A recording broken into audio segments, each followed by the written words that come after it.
I mean, why is that? I mean, is it just because people are lazy today, or they're bored? I mean, are we just like bored, spoiled children who've just been lying in the bathtub all day, just playing with their plastic duck, and now they're just thinking, well, what can I do? Okay, yes, we are bored. We're all bored now. But has it ever occurred to you, Wally, that the process that creates this boredom that we see in the world now may very well be a self-perpetuating, unconscious form of brainwashing created by a world totalitarian government based on money, and that all of this is much more dangerous than one thinks? And it's not just a question of individual survival, Wally, but that somebody who's bored is asleep, and somebody who's asleep will not say no? See, I keep meeting these people. I mean, just a few days ago, I met this man whom I greatly admire. He's a Swedish physicist, Gustav Bjornstrand, and he told me that he no longer watches television, he doesn't read newspapers, and he doesn't read magazines.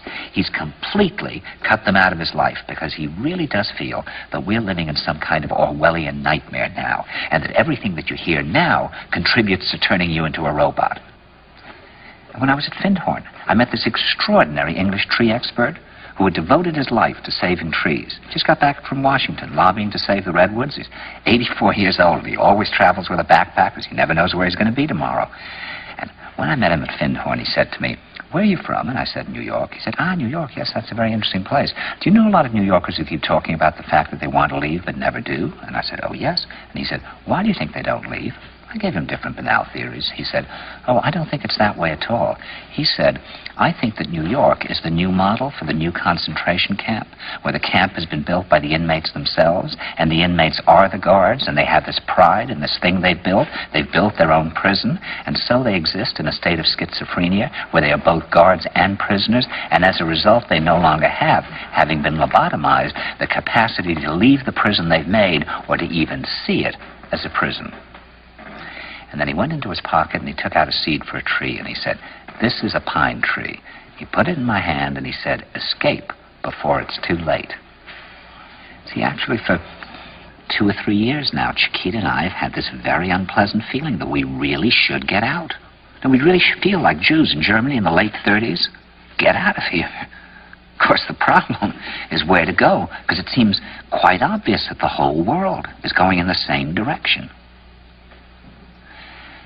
See, I think it's quite possible that the 1960s represented the last burst of the human being before he was extinguished, and that this is the beginning of the rest of the future now, and that from now on there'll simply be all these robots walking around, feeling nothing, thinking nothing, and there'll be nobody left almost to remind them that there once was a species called a human being, with feelings and thoughts, and that history and memory are right now being erased, and soon nobody will really remember that life existed on the planet.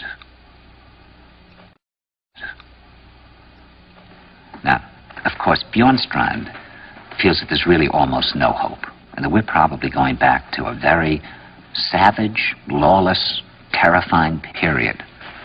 Findhorn people see it a little differently. They're feeling that there'll be these pockets of light springing up in different parts of the world, and that these will be, in a way, invisible planets on this planet. And that as we, or the world, grow colder, we can take invisible space journeys to these different planets, refuel for what it is we need to do on the planet itself, and come back.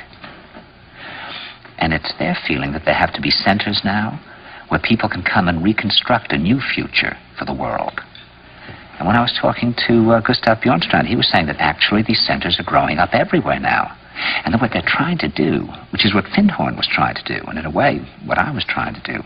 I mean, these things can't be given names, but in a way, these are all attempts at creating a new kind of school or a new kind of monastery.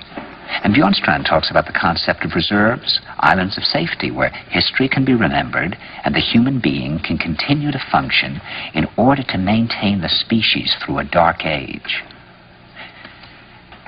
In other words, we're talking about an underground, which did exist in a different way during the Dark Ages among the mystical orders of the Church.